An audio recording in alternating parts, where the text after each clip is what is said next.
Now I'm going to tell you what to do if you want to read Shakespeare, if you want to read the stories, if you want to improve your English, but you are at a beginner's or at an intermediate level. Hello everybody, how are you all? Hope you're doing great.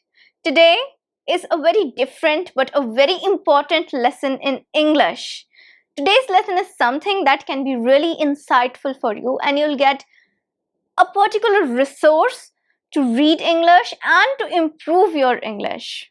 So today I'm going to talk about, can Shakespeare improve your English? Should you read Shakespeare to improve English? And if yes, what to read, what to avoid, how to read it? I'm going to discuss it in details today with all of you, because Shakespeare is someone who has changed the history of English literature. He is one person that has helped develop the English language a lot through his plays.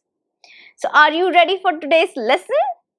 Let's improve English with Shakespeare. I'm Shivangi Gupta, your CETA certified English language tutor, certified by the University of Cambridge, the UK, and you're watching Speak English with Shivangi.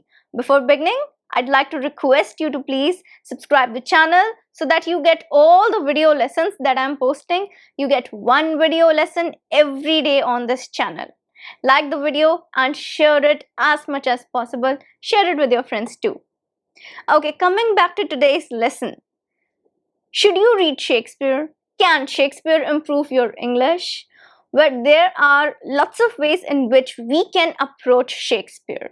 One approach is that which may overwhelm a person. Overwhelm is like they want to give up on Shakespeare altogether.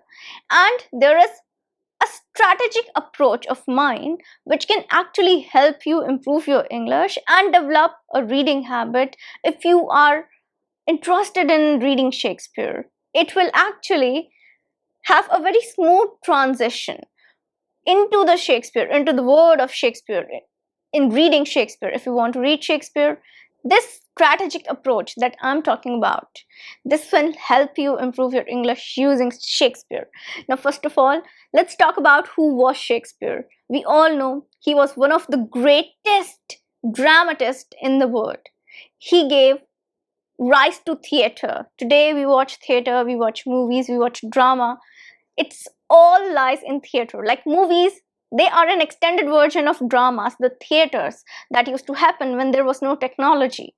And drama bloomed because of Shakespeare, because he wrote awesome plays where people wanted to watch them, where people used to go and wait for Shakespeare's play. The Golden Globe, the biggest theatre, which became the house for all the Shakespeare plays, was the biggest theatre, and even the Queen used to watch Shakespeare play. She used to herself visit and watch all of his plays. So his plays were famous. They used to give insight to the political, social life of that particular era. And do you know, you'll find them even relevant in today's time. So there are lots and lots of media out there, the movies, the web series, that are inspired on the stories of Shakespeare. In every culture, you will find adaptations. Even in Indian cinema, in Hindi cinema, we have adaptations of Shakespeare's plays, of Shakespeare's dramas. And then you get original movies too on the original story of Shakespeare. So today I'm going to tell you the difference. Like, I have two versions. These are two books. See, this is Tales from Shakespeare, and these are the plays. The single book contains one play of Shakespeare. Okay, now approaching Shakespeare to improve English can be a bit overwhelming for somebody who's at the beginner's level. I know Shakespeare's play, they are like, forget about your thriller web series. If you read a Shakespeare play, you'll get all the thrill that you want.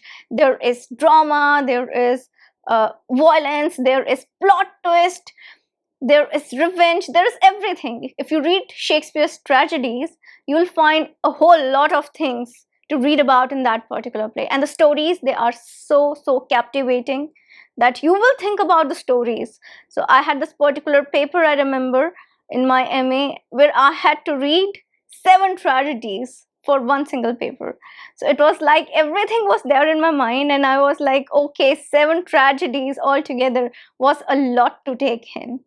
Like, it's more than any dark web series, let me tell you. So the thing is not big, but Shakespeare is actually something that you can read. It's very interesting to read, and if you're someone who wants to read, so these are 3 plays right now with me. I have read around 15 of Shakespeare's plays. So this is Antony and Cleopatra, this is As You Like It, and this is Othello. So Othello is one of the most famous, world-renowned play. We all know about Othello. And As You Like It is a comedy. This is a comedy. These 2 are the tragedies. So basically the plays are divided into 2 parts, comedies and tragedies. So the comedies are full of happiness, humor. You'll also find romance in the comedies. But when we talk about tragedies, they are more serious. They will tell you the follies, the shortcomings of lives, the political situation, social situation, economical situation, and how it led to a big tragedy at the end. So basically, if you want to start reading, I'd suggest if you want to read the original plays, which are written in Old English. So they will be appropriate for an advanced level English learner who is at a C1 level. So if you're at a C1 level, they are good for you. You can try them. Give them a try. If you are able to find good vocabulary, bravo, continue. If you think it's not helping, you can even read it for the sake of reading. If you love reading, because reading in turn improves your English, you can continue reading if you like the stories. But I would suggest that this particular book, like this is written in Old English, and you can see that it's written in the form of a play. Play, that means a script. A drama is a script. It's not a prose. It's not in the form of a story. If the camera is able to catch, see. You'll be able to see there are scenes, acts. So act 1, act 2, scene 1, scene 2, there are scenes, there are acts, and it's written in the form of dialogues. Let me read one out to you and you'll understand what I'm talking about. The intense language that I'm talking about in these plays, the originally written plays. Okay, so I'm going to read a particular dialogue. It's by Rosalind, and they're arguing about love. Whether love is basically it makes sense or it doesn't make sense. So for one person, love makes sense. They think that love is really important in life. For other person, that is Rosalind, love doesn't matter. She's like, no, love is nothing. It's like what you have is family, the care. What is love? Love is nothing. Now let's see what kind of argument she is giving to support her point of view. She doesn't believe in love. Love is merely a madness, and I tell you, deserves as well a dark house and a whip as madmen do. And the reason why they are not so punished and cured is that the lunacy is so ordinary that the whippers are in love too, yet I profess curing it by counsel. So she is actually trying to say in this whole paragraph, it's like a disease that needs to be cured by whipping. It's like, get this thing out. It's nothing. It's like a disease. It's just like a madness. There is nothing like true love. So it's her point of view of love, right? But the language that is used is a bit difficult, although you can take some vocabulary out of it. For example, lunacy. Lunacy means madness, something that is even used in today's word. If you go, lunatic is a word. Lunatic means someone who has gone mad. So lunacy, right? Another one is profess. Profess is basically to confess. It's the same thing. It's a synonym. And again, you can use it in today's context too. So there are words, advanced level words. All the words that you'll find in particular of the Shakespeare's like novels, they will be on an advanced level and you will get to learn them. The thing is that you will have to find them if you are only at a C1 level. So this is only for C1 level, like As You Like It. Another one that I have is Antony and Cleopatra. Same goes with it. This is an originally written play in the form of dialogues, acts, divided into acts and scenes. Okay, so I'm going to read one more paragraph from this. This is Antony and Cleopatra, and it's a very beautiful dialogue by Antony, the protagonist of this particular story, the male protagonist, and he is appreciating his well-wishers, all of his well-wishers and all of his loyal men that he had. He's appreciating them in this particular dialogue. Listen carefully. And thou art honest too. I wish I could be made so many men, and all of you clapped up together in an Antony, that I might do you service, so good as you have done. So he's saying that in such a short amount of time, you all have collected and you have supported me, helped me, and you are honest men. He's telling them that you're loyal, you're honest, and you were there, backed up, you gathered up together. So clapped up together. Clapped up together is again a phrase that's here. So clapped up together is like they have joined the meeting very quickly on just a quick clap. Like you say, click of a finger, do something on a click of a finger. It's just like that. Like Antony clapped and they all arrived in the meeting in order to support him. So he has been shown as a Roman political leader. He was one of the three leaders who established the Roman Empire, and he is appreciating his loyal men here. And he's saying, and Antony, that you have gathered here on just one clap of Antony, and that I might do you service as good as you have done. So he's saying that I wish I could be equivalent to all of you and do you the service as you have done to me. So he's just trying to say that. So this language is again a bit difficult, but if you are at an advanced level and if you read it with full attention, I'm sure you'll be able to get it. And if you even have difficulty but you love reading Shakespeare, you want to read it, you can. Plus the thing is that even if you're not understanding each and everything, that's it. Read for the beauty of reading it, okay? And try to find out some words and phrases like clapped up together, right? This is a phrase which we got from this particular play, drama written by Shakespeare. And it was written so many years ago, right?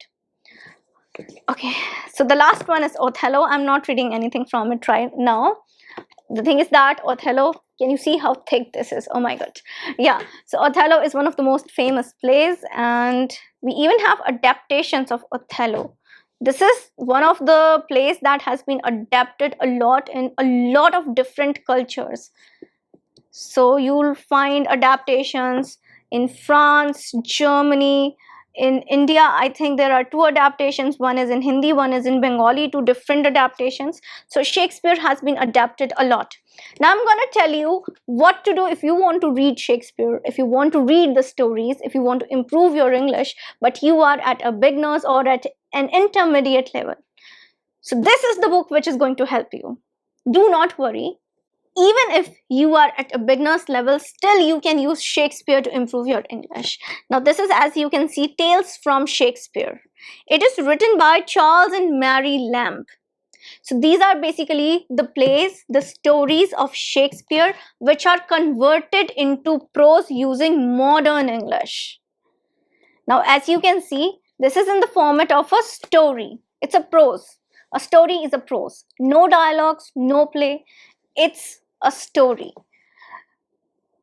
So basically, the real play, original play, has been adapted, not adapted, you can say, basically has been converted into a particular story, a short story, and it has been written once again. The story will be original.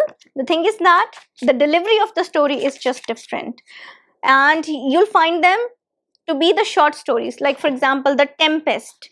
There are total 20 stories, 20 of the plays adapted into stories.